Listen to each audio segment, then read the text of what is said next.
Viewers, चुनाव TV के studios में एक बार आपका फिर इस्तकबाल है। जैसा कि आप जानते हैं कि हम इलेक्शन से मुतल्लिक खुसूसी प्रोग्राम कर रहे हैं और वक्तन फ़ौक्तन हम आपके सामने मुख्तलिफ शख्सियात लेकर आते हैं, उनसे सवालात करते हैं, उनके जवाब आप तक पहुंचाते हैं। तो इसी सिलसिले की कड़ी आज का प्रोग्राम है। आज हमारे प्रोग्राम में जो मेहमान यहाँ पे मौजूद हैं उनमें मेरे एक्सट्रीम एंड पे बैठे हैं जनाब रमेश कुमार जी। ये वार्ड नंबर 16 से इलेक्शन लड़ रहे थे और जीत के आए हैं और ये बीजेपी के मैंडेट पे इलेक्शन लड़ रहे थे। उनके साथ में बैठे हैं जनाब आसिफ जहां गत्तू साहब, जो कांग्रेस के मैंडेट से इलेक्शन लड़ रहे थे और महज सिर्फ 2 वोट से जीत के आए हैं। बहुत टफ कंटेस्ट था इनका। तो मेरे साथ में बैठे हैं जनाब वेद प्रकाश गुप्ता जी, जो वार्ड नंबर 15 से एज इंडिपेंडेंट कैंडिडेट लड़ रहे थे। तो सामाइन हम इनसे पूछते हैं अब कि पहले आसिफ जहां गत्तू से मैं पूछना चाहूंगा कि आसिफ जहां गत्तू ने इसी स्टूडियो में बैठ के 12 सीटों का दावा किया था और 2 सीटों पे सिमट के रहेगी कांग्रेस, आखिर वजह क्या है? पहले तो मैं शुक्रिया करता हूं डोडा के तमाम लोगों का कि उन्होंने जो कांग्रेस का असम्बली चुनाव था 495 वोट हमें थे, आज हमें 14.5 से ज़्यादा वोट लोकल बॉडीज़ में जो इलेक्शन हुए मिले। मुबारकबाद देता हूं मैं तमाम इंडिपेंडेंट कैंडिडेट्स को जो जीत के आए, या हमारे साथ जो दूसरी पार्टी थी बीजेपी, उनके कैंडिडेट को भी मैं मुबारकबाद देता हूं। बिल्कुल ये हमें इतना ज़रूर था कि हम 12 सीटें ले लेंगे और आप देखते हैं कि चंद सीटें हमारी 4-5 सीटें जो बिल्कुल कम मार्जिन से हम हार गए। तो वजह वही हुई कि थोड़ा सा असल में देखा जाए तो म्यूनसिपलिटी के अंदर, डोडा टाउन के अंदर जितने भी हमारे आप देखेंगे कि हमें डोडा के अंदर म्यूनसिपलिटी के अंदर कांग्रेस की गिरफ्त ज़्यादा नहीं थी, क्योंकि वो जब आप असेंबली इलेक्शन देखेंगे तो वहाँ से पता चलता है कि हमारा एक्चुअल वोट कितना था। तो मुझे लगता है कि हमने इसमें काम किया है और लोगों ने हमें मैंडेट चलो 3 ही मिले 3 वार्ड से, लेकिन हम पूरे डोडा के लोगों का शुक्रगुजार हैं कि उन्होंने आज हमें 14,500 के। आसिफ साहब ये बताइए, आप पहले जो म्यूनसिपलिटी के इलेक्शन हुए थे उसमें जो आपका नंबर था जीतने का, उससे तो आप बहुत नीचे गिर गए। आप क्या कह रहे हैं कि आपने काम किया? हाँ, जब उस वक्त जो आप देखेंगे उस वक्त जो म्यूनसिपलिटी के अंदर इलेक्टोरल लिस्ट थी, जितने वो वोटर थे उस टाइम, आज वो वोटर उतने नहीं हैं। उस वक्त यहाँ रूरल एरियाज के भी बहुत लोग दर्ज थे और वो आज जो कि बिल्कुल असेंबली और आज नहीं है। इसका मतलब आप ये कहना चाहते हैं कि रूरल एरियाज के लोग आपको वोट देते थे, अर्बन एरियाज के लोगों ने आपको वोट नहीं दिया? नहीं, ऐसा नहीं होता है, ऐसा नहीं होता है, क्योंकि यहाँ पे फिर बैलेंस होके उस वक्त वोट पड़ा था, कुछ लोकल, कुछ अर्बन, कुछ ये रूरल एरिया, जिसकी वजह से हमारी ज्यादा सीटें आई थी। चलो आसिफ साहब आपके पास फिर दोबारा आएंगे। पहले रमेश जी से हम पूछना चाहेंगे कि रमेश जी आप ये बताइए, बीजेपी का पहली बार डोडा में जो है एक किस्म की एंट्री बीजेपी की पहली बार हुई है, तो कैसा महसूस कर रहे हैं आप? आपके हाथों ये एंट्री हो रही है। सबसे पहले डोडा की आवाम, खास करके वार्ड नंबर 16, 17 और एडजॉइनिंग एरिया जिन्होंने भी इस विक्ट्री में अपना योगदान दिया, डोडा की हिस्ट्री में पहली बार ये सुनहरे अक्षरों में लिखा जाएगा कि we are the history creators, we are very proud to be the history creators. सबसे ध्यान में लाने वाली बात है कि बीजेपी का इन अर्बन लोकल बॉडीज़ के अंदर एक खाता खुला और हम रिस्पॉन्सिबल हैं, आवाम के शुक्रगुजार हैं कि उन्होंने हमें एक चांस दिया, एक मौका दिया, लोगों की सेवा करने का मौका दिया, अपना पूरा एतमाद हम पे निछावर किया।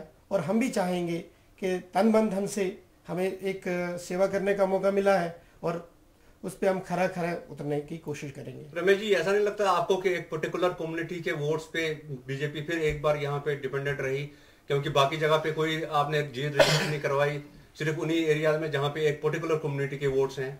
देखिए, जहाँ तक जीत का सवाल है तो मैं ये नहीं सोचता हूँ कि भाई ऐसा कोई है, क्योंकि हमारी जो पार्टी है कोई लोकल पार्टी नहीं है, ना कि रीजनल पार्टी है, ये नेशनल पार्टी है। और मैं इस बात से बिल्कुल इसको डिनाई करता हूं कि ऐसा कुछ हुआ है। जी वेद प्रकाश जी, आप ये बताएं कि आप एक आज़ाद उम्मीदवार की हैसियत से लड़ रहे थे, पहले भी हम आपसे बात कर चुके हैं इस स्टूडियो में, तो क्या महसूस कर रहे हैं आप जीत के बाद? आज क्या महसूस कर रहे हैं? देखिए, जो जीतता है, पहले तो मैं सबसे पहले चुनाव टीवी का शुक्रिया अदा करता हूं और डोडा की तमाम जनता का, जिन्होंने हमें 11 कैंडिडेट को, जो हम इंडिपेंडेंट इकट्ठे होकर लड़ रहे थे, सब ने हमें एतमाद में रखा, सब ने बढ़ चढ़ कर वोट दिए। जिस जगह हम उम्मीद भी नहीं रख सकते थे वहां भी हमें सीटें मिली। ठीक है, हमने 5-6 सीटें गंवाई, वो वहां से हमें वोट नहीं आए, लेकिन फिर भी हमारा जितना भी मुकाबला रहा, 16 की 16, 17 पे हम नहीं लड़ रहे थे, हम 16 पे लड़ रहे थे। तो 16 की 16 सीटों में अगर हमारे 4 या 5 उम्मीदवार हारे भी, लेकिन वो बिल्कुल कम मार्जिन से हारे, इसलिए वो भी हकदार जीत के हैं। हम तो हैं ही हैं, वो भी उतने ही हकदार जीत के हैं जितने हम हैं। हम उनको भी साथ लेके चलेंगे। बाकी खुशी तो होती है, जो जीता वही इसके अंदर। तो वेदपाल जी, आप ये दो, खासकर बीजेपी की पार्टी की मैं बात करूंगा, ये इसकी एंट्रेंस जो हुई है डोडा टाउन में, इन्होंने जीत हासिल की 2 सीटों पे, कैसा आप देखते हैं कि यहाँ, क्योंकि यहाँ पे एक पर्टिकुलर जो है पार्टी की गिरफ्त होती थी इस टाउन पे, लेकिन आज एक दूसरी पार्टी यहाँ पे आ गई है। नहीं, ऐसी बात नहीं है। देखिए पहले यहाँ हमेशा 4-5 बार, मुझे भी सियासत में बड़ी देर हो गई है, 4-5 बार तो एमसी का ही दबदबा रहा। उसके बाद मजीद साहब आए, वो जीते, थोड़ी चेंजिंग आई। उसके बाद एमएलए बीजेपी का आया, उसका भी थोड़ा बहुत असर पड़ जाता है। ऐसी बात नहीं है कि एक ही मतलब जो एक ही खास पार्टी का वोट बैंक था यहाँ पे, वो अब डिवाइड हो रहा है। हाँ, वो डिवाइड हो रहा है। इसका मतलब है आगे जो असेंबली के चुनाव आने वाले हैं उसमें भी इसका असर देखिए, इसमें जो मेहनत करेगा, ऐसी बात नहीं है। देखो, मुझे वोट मिले, मुझे दोनों कम्युनिटी से वोट मिले, ऐसी बात नहीं है कि एक कम्युनिटी से मिले, मुझे दोनों कम्युनिटी से वोट मिले और लोगों ने बढ़ चढ़ कर वोट दिए। ऐसे ही कोई ये लेवल नहीं है कि हाँ जी एक ही कम्युनिटी के एक ही पार्टी को वोट देंगे, अब ऐसा नहीं होगा। मतलब आप ये कहना चाहते हैं कि आप सेकुलर होके आ गए थे या सामने, तो आपको दोनों कम्युनिटीज ने वोट दिया? हमें सबने वोट दिया। तो आसिफ जान गद्दू साहब, आपसे ये पूछना चाहूंगा, एनसी में आपकी बेस बनी, एनसी पार्टी में आके आपने अपनी सियासत की शुरुआत की, और एनसी से आज इतने खफा कि आपने कहा कि मुझे जो है आज मेरा मुकाबला खालिद नजीब सोहरावर्दी के साथ था, न कि मुझे दूसरे कैंडिडेट्स के साथ था। वो तो आप खुद देख सकते हैं कि मेरा मुकाबला किसके साथ था। क्यों एक ही सीट पे इतना टफ मुकाबला था, क्या वजह थी? कौन लोग, मेरे जो इंडिपेंडेंट की आप बात करते हैं, उनके पीछे कौन लोग थे? क्या एक आम लोग थे? क्या एक इंडिपेंडेंट की कैंडिडेट की उतनी पावर थी? क्या वो एक इंडिपेंडेंट कैंडिडेट उतना मुकाबला कर सकता था? क्या वजह थी? आप क्यों इसको बहुत नजदीकी से देख रहे थे? नहीं, आपने जो कहा, आपने कहा कि डोडा में, आपने पहले भी ये कहा कि डोडा में जितने भी कैंडिडेट आजाद उम्मीदवार उठे थे वो किसी खास पार्टी की पुष्टि पनाही पे कर रहे थे, तो ऐसा किस बेस पे आप कह रहे हैं? देखिए, मैं आपको एक बात बोलूँगा कि 11 कैंडिडेट इंडिपेंडेंट जीत के आए हैं। अब अगर आप देखेंगे कि अभी हमारे गुप्ता साहब ने कहा कि हम इकट्ठे लड़ रहे थे, ये हिस्ट्री में शायद पहली बार हो कि 11 कैंडिडेट कहीं इकट्ठे होकर लड़ेंगे independent, as a independent candidate, कोई पार्टी नहीं, कोई मैंडेट नहीं। तो ये आप लोगों को इसको हाईलाइट करना चाहिए कि इसके पीछे बैकग्राउंड क्या है। मतलब आप ये इल्जाम लगा रहे हैं कि जितने भी इंडिपेंडेंट कैंडिडेट थे वो किसी खास पार्टी के प्रोजेक्ट की हो सकता है, ये मैंने, ये आप ही लोग कहते हैं। नहीं, आपने भी कोई जगह कहा, आपने हमारे साथ भी कहा। देख लीजिए, मैं आपको एक बात बोलूंगा, आप एक पिलर हैं मुल्क के, जो लोगों की बात सुनते हैं और लोगों तक पहुंचाते हैं, गवर्नमेंट तक भी पहुंचाते हैं। अगर आपको ये बात देखनी चाहिए कि अगर कोई वेद प्रकाश जी गुप्ता साहब हैं, क्या एफिलेटेड हैं ये किसी पार्टी के साथ या थे? अगर थे, क्या इन्होंने रिजाइन किया? अगर रिजाइन किया, किस पेपर में आया? क्या आज सोशल नेटवर्क है, सोशल मीडिया है, क्या कहीं पे आपने देखा? तो ये सबसे बड़ा सबूत आपके पास, ये आपने देखना है। तो वेद प्रकाश जी, इल्जाम है आप पे ये कि आप नेशनल कॉन्फ्रेंस के आदमी थे, आपने रिजाइन दिया, आपने आपका कुछ, देखिए मैं किसी पार्टी से वाबस्ता था ठीक। मैंने आज से 3 महीने पहले, जब अभी बिगल भी नहीं बचा था इसका म्युनिसिपैलिटी के इलेक्शन का, मैंने उसी वक्त अपनी पार्टी को कह दिया था कि मैं अपनी पार्टी से इस्तीफा दे रहा हूं, और बाय रिटर्न मैंने इस्तीफा दिया, बाय रिटर्न इस्तीफा दिया। और उसके बाद मैंने पूरी मेहनत की, और जो आदमी ये कह रहे हैं कि ये किसी न किसी पार्टी से वाबस्ता थे, नहीं, हमारा जुट बना, क्योंकि हमारे मुकाबले में थे कांग्रेस और बीजेपी और कांग्रेस दोनों। तो इन्होंने भी भरपूर कोशिश की कि ये अगर 13 या 16 आदमी इकट्ठे हो गए हैं ये हमें हराने के लिए, और हमने भी पूरी कोशिश की कि इनको हराने के लिए। इसमें कोई पार्टीबाजी नहीं थी, कोई कुछ नहीं था, मतलब इंडिपेंडेंट इंडिपेंडेंट इकट्ठे होके सबको हमने अपने हाथ में लिया। उसके बाद हमने इलेक्शन लड़ना शुरू किया। लेकिन इल्जाम यह है, चाहे आप कहें, आप माने या न माने, लेकिन इल्जाम ये लगता है कि आप एक पार्टी की उस पे इल्जाम लगते रहते हैं, लेकिन हम नहीं मानेंगे, हम नहीं मानते हैं इस चीज को। हमने इंडिपेंडेंट लड़ा और इंडिपेंडेंट ही म्युनिसिपैलिटी बनाएंगे। नहीं, ये क्या हुआ कि आप कह रहे हैं कि मैंने 3 महीने पहले इस्तीफा दिया, अब्दुल मनान बांडे जो आसिफ जहां गतू के अगेंस्ट थे, उन्होंने कहा कि मैंने जी पता नहीं कितने दिन पहले या कुछ दिन पहले इस्तीफा दिया।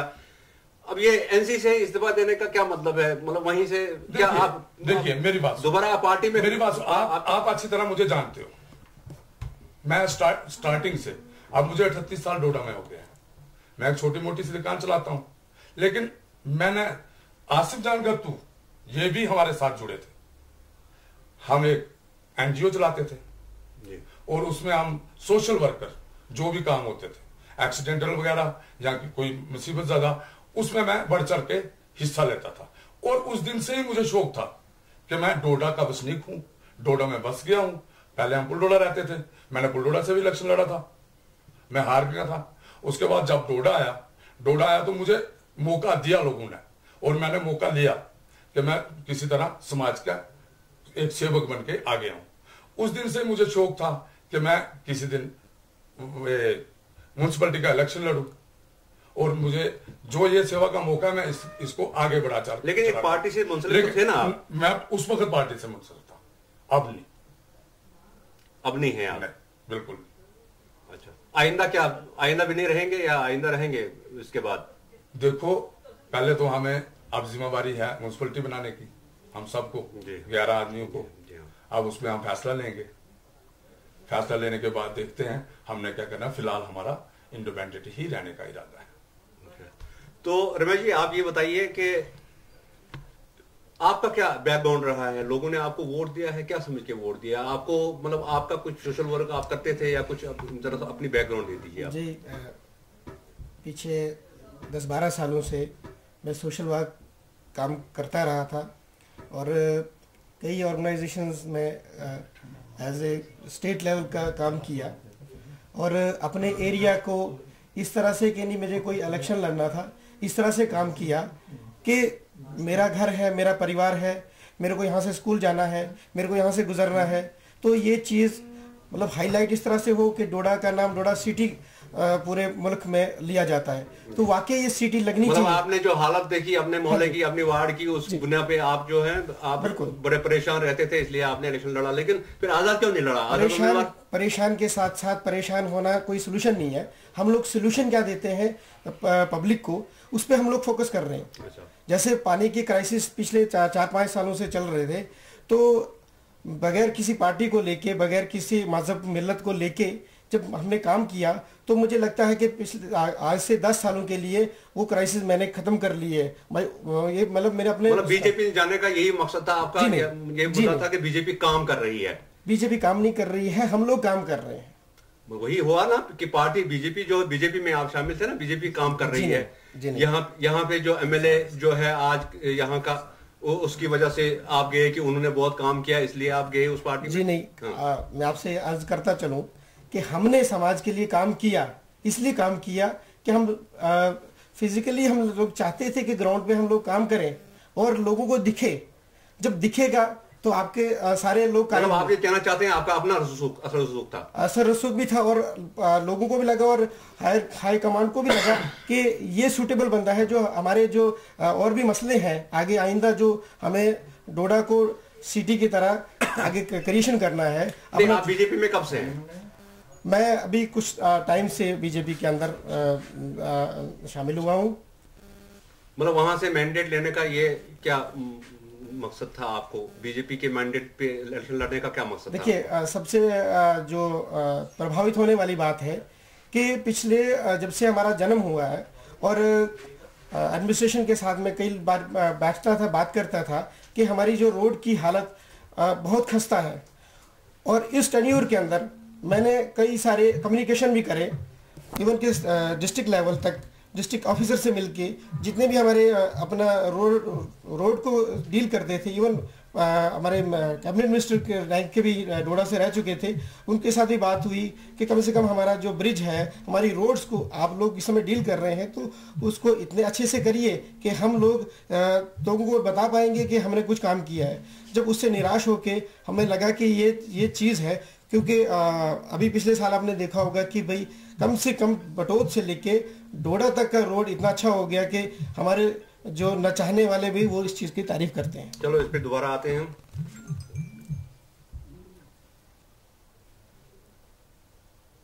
तो आसिफ जान गत्तू साहब, रमेश जी का गोल मोल बताने का मकसद ये है कि यहाँ पे काम हुआ पिछले 2 साल में, इसी वजह से ये अट्रैक्ट हो गए पार्टी से मैंडेट लिया और इलेक्शन लड़ा। इनको उम्मीद थी कि बीजेपी में रह के काम होगा। सही बोल रहे हैं ये? इनको और इनकी पार्टी को मालूम होगा, इसका जवाब ये खुद देंगे। नहीं, आपको क्या लगता है तरक्की हुई इन 2-3 सालों में? वो मीडिया वाले ज्यादा बोल सकते हैं, नहीं, जो हर जगह पहुंचते हैं। आप अपोजिशन वाले हैं, आपको तो ज्यादा पता होना चाहिए कि भाई क्या कर रही है पार्टी, क्या नहीं कर रही है, यहाँ का एमएलए क्या कर रहा है, क्या नहीं कर रहा है, वो तो आपको मालूम होना चाहिए, उस पर आपको नजर रहनी चाहिए। देखें, जो आपने बात की है, इस वक्त हम लोकल बॉडीज इलेक्शन की बात करते हैं, तो इन्होंने बटोत से लेकर तो छात्र तक बात की है। मुझे नहीं लगता है कि इसमें इस वक्त हम इस बारे में बात करें, और इस बारे में जब हमने बात करनी होगी कभी अपने मिनिस्टर के बारे में, साहब का मिनिस्टर जो हमारे थे या एमएलए थे या प्रेजेंट एमएलए जो ऑनरेबल एमएलए हैं, तो उस बारे में हम उनको अच्छी तरह जवाब दे सकते हैं कि हमने क्या अभी जो R&B में फंड्स यूटिलाइज होती हैं, क्या वो साहब का मिनिस्टर की हैं कि या आपने भी कुछ दिल्ली से लाया है। तो मुझे नहीं लगता इस पर वो मौजू है कि हम उस पर बात। चलो इस पर फिर कभी बात करेंगे। वेद प्रकाश जी से पूछना चाहूंगा, आपने पहले भी बताया था इंडिपेंडेंट कैंडिडेट्स की यहाँ पे कमेटी बनेगी, अब तो वही लगता है, वैसा ही लगता है, तो चेयरमैन कौन होगा? देखिए, इसमें अभी हम कुछ नहीं कह सकते। नहीं, आपकी मुस्कुराहट कह रही है कि मुस्कुराहट का मतलब मुस्कुराहट है, मुस्कुराहट हम 11 लेके आए हैं, मुस्कुराहट नहीं होगी तो और क्या होगा? हम 11 लेके मतलब क्या है, आपकी 11 की पार्टी थी? अच्छा, 11 की पार्टी 16 की थी, 11 आए। अच्छा। तो इसलिए अभी हमने बैठ के फैसला लेना है, देखते हैं किसको बनाते हैं किसको नहीं। लेकिन लगता तो है वेद प्रकाश जी होने। देखिए, इसके बारे में मैं अभी कुछ नहीं बोल सकता हूँ। अच्छा, आसिफ जान गत्तू साहब, कैसी कमेटी देखना चाहेंगे आप? देखिए, मैंने पहले ही सबको मुबारकबाद दी है, जितने भी लोग हैं 17 के 17 लोग। ये डोडा की कमेटी है, हम चाहेंगे कि जो भी लोग हों, लोगों ने मैंडेट दिया है और ये 6 साल का है, और हर एक का शौक होना चाहिए कि हम अपने वार्ड में अच्छा काम करें। ये खाली सफाई पे नहीं है, हमने इसको देखना चाहिए कि बेरोज़गारी बढ़ रही है दिन ब दिन, ड्रग्स यहाँ पे हो रहा है, उसका हमने देखना चाहिए, इसमें स्कूल है, एजुकेशन को देखना चाहिए, हेल्थ है, हेल्थ डिपार्टमेंट में हमें यहाँ पे बहुत से डॉक्टरों की कमी है, उसको देखना चाहिए। बहरहाल सबको देखकर टोटल डेवलपमेंट को देखना चाहिए और भाईचारे के साथ हमको काम करना चाहिए। और मैं मुबारकबाद देता हूँ डोडा के लोगों को कि 17 के 17 वार्ड पे जिन लोगों ने भी इलेक्शन लड़ा, किसी इंडिपेंडेंट कैंडिडेट को किसी पॉलिटिकल पार्टी के साथ लड़ाई नहीं हुई, आम लोगों को लड़ाई नहीं हुई, डोर टू डोर लोगों ने कैंपेन की, लेकिन एक अपने भाईचारे के साथ की, भाई भाइयों के साथ की, और ये सबसे अच्छा मैसेज है। आपका ख्याल, आपके जो ख्यालात हैं बहुत अच्छे हैं, इसमें कोई शक नहीं, दाद देने वाली बात है। लेकिन एक बात मैं आपको यहाँ बावर कराऊं कि इसमें म्यूनिसिपैलिटी बनने में या म्यूनिसिपल चुनाव में पॉलिटिक्स भी इन्वॉल्व है। पॉलिटिक्स के बगैर तो नहीं थी ये जी हैं? ये कोई साधुओं का काम तो नहीं था, पॉलिटिशियंस का काम था। तो कोशिश करेंगे आप कि कांग्रेस की ही बने। इन पे कोई एंटी डिफेक्शन लॉ भी लागू नहीं होता है, आप कोशिश करेंगे इनको लाने की, कांग्रेस में आ जाओ। देखिए कांग्रेस की देखिए, मैं आपको ये एक यकीन दिलाता हूँ, यहाँ पे कुर्सी पे बैठ के जो भी प्रेसिडेंट बनेगा, जितनी भी हमसे, क्योंकि मैं दूसरी मर्तबा जीत के आया हूँ, शायद पहला इस डिस्ट्रिक्ट से हूँ शायद जो दूसरी मर्तबा जीत के आया है, और मैं लोगों का शुक्रगुजार हूँ। और मैं शुक्रिया लोगों का कैसे अदा करूँ, तो मेरे पास वो अल्फाज नहीं हैं। वार्ड के साथ साथ मुझे पूरे लोगों ने सहयोग किया कि आप जीतने चाहिए। जो भी प्रेसिडेंट बनेगा, हमारी पार्टी, मैं पूरा सपोर्ट उसको करेंगे, जितनी उसकी हमारी सहायता चाहिए, जो भी उसको हमारा आप सपोर्ट करेंगे। लेकिन कांग्रेस की कमेटी नहीं होगी, आप ये मानते हैं इस वक्त यहाँ पे सब लोगों के सामने क्या कि कांग्रेस वाले कोशिश नहीं करेंगे इनको खींचने की अपनी तरफ? देखिए हम जब किसी रेस में है ही नहीं, हम किसी रेस में नहीं कोशिश करेंगे आप इनको लाने की। ना अगर ये हमें कहेंगे भाई आप बन जाओ प्रेसिडेंट, तो हमें क्या है फिर? आप नहीं कहेंगे किसी को? हम क्यों कहेंगे? आप कोशिश नहीं करेंगे? ना, हम नहीं कोई कोशिश। जैसे मुझे आज किसी कांग्रेसी ने दिन को कहा था कि याद रखना कि यहाँ पे म्युनिसिपल कमेटी कांग्रेस की बनेगी। मैं नहीं बोल सकता ये किस जिम्मेवार आदमी ने बोला, नहीं बोला, मैंने उस बारे में कह सकता। देखो हम रेस में तो है ही नहीं, मतलब आप दूर दूर तक रेस। आप ये मानते हैं आप कोशिश नहीं करेंगे इनको लाने की? नहीं, हम ऐसा कोई गलत रास्ता नहीं, गलती से भी नहीं वो रास्ता इख्तियार करेंगे जिससे कि हम बदनाम हो या कमेटी कल डिफंग हो जाए, ऐसा कुछ नहीं। हमने आपको बोला जो भी प्रेसिडेंट बनेगा आप उसको पूरा सहयोग देंगे, जो भी डेवलपमेंट के लिए जो भी वो सहायता हमसे चाहेगा हम बिल्कुल बराबर। हम खाली 3 वार्ड पे नजर नहीं रखे हैं, डोडा जो जहां तक कांग्रेस की बात है, हमारा पूरा मंशूर जो है, हमारा जो नजरिया है पूरे 17 के 17 वार्डों पर होगा, डेवलपमेंट पर होगा। ऐसा नहीं होगा कि हम खाली 3 वार्डों पर काम देखेंगे, इन वार्डों पे हमने काम फोकस करना, ऐसा कुछ नहीं है। हम 1 से लेकर 17 तक 17 के 17 वार्डों पर फोकस करेंगे, काम करेंगे। जहां इंडिपेंडेंट कैंडिडेट हो, जहां बीजेपी कैंडिडेट हो, जहां हमें लगेगा कि हम मिलजुल कर काम करें, हमें करना चाहिए। ये हम सबका, अब जिसने जीतना था उसने जीत लिया, जिसने हारना था उसने हार लिया। शहर हमारा है। अभी तक किसी आजाद उम्मीदवार ने आपसे कांटेक्ट किया कि हम आएंगे आपके साथ? नहीं, हमारे साथ किसी ने अभी तक किसी ने नहीं किया। रमेश जी आप बताइए, आप क्या कहना चाहेंगे? जो कमेटी बनेगी तो आप चाहेंगे कि आप इस कमेटी में आपकी कमेटी बने, बीजेपी कमेटी बने? क्योंकि दावा भी किया है आपके एक सीनियर लीडर ने दावा किया यहाँ डोडा में कि यहाँ पे कमेटी जो है वो बनेगी बीजेपी की। देखिए सीनियर लीडर्स ने क्या कहा मैं उस पर नहीं जाऊँगा, लेकिन जैसे इंडिपेंडेंट कैंडिडेट्स जितने भी हैं उन्होंने कहा 11 नंबर है और बीजेपी का 3 नंबर है। तो आप सोच के चलिए कि भाई हमारा नंबर जो है उसमें तो हम लोग अपने आप को एलिजिबल समझते ही नहीं है, तो हम लोग उसी को ज़्यादा फोकस करेंगे, उसकी सहायता करेंगे जो डेवलपमेंट पे काम करेगा और लोगों की जो उम्मीदें हैं, अपेक्षाएं हैं, उस पर खरा उतरेगा। हम उस पर ज़रूर उनकी सहायता करेंगे, जो भी सहायता चाहिए, जिस विषय की भी चाहिए, हम शाना बशाना साथ चलेंगे। वेद प्रकाश जी से आप लास्ट पे मैं पूछना चाहूंगा, आपके लोग जो आपके 11 लोग हैं ये जाएंगे किसी पार्टी में? ऐसा लगता है? बिल्कुल नहीं, बिल्कुल किसी सूरत में भी नहीं, किसी भी सूरत में नहीं। कल को ऐसा ना हो कि वो चले जाएं और आप ऐसा कुछ नहीं होगा, कुछ किसी सूरत में नहीं, चाहे ये आपसे अप्रोच करें या आप कोई भी नहीं। देखिए मेरा एक कहने का मतलब ये है कि आसिफ जान गत्तू जीता, हमें इसकी भी बहुत खुशी है। हमने इकट्ठे होकर काम किया है, ठीक, हमने कम से कम 7-8 साल इकट्ठे होकर काम किया है। उधर से आगे रमेश जी 3 इनके हैं, तो कल को कमेटी बनती है। मैं ये चाहता हूं कल को अगर हमारी कमेटी बनी, कोई भी प्रेसिडेंट बना, तो हमारी ये कोशिश होगी कि हम 17 के 17 आदमी इकट्ठे लेके डोडा को संभालें।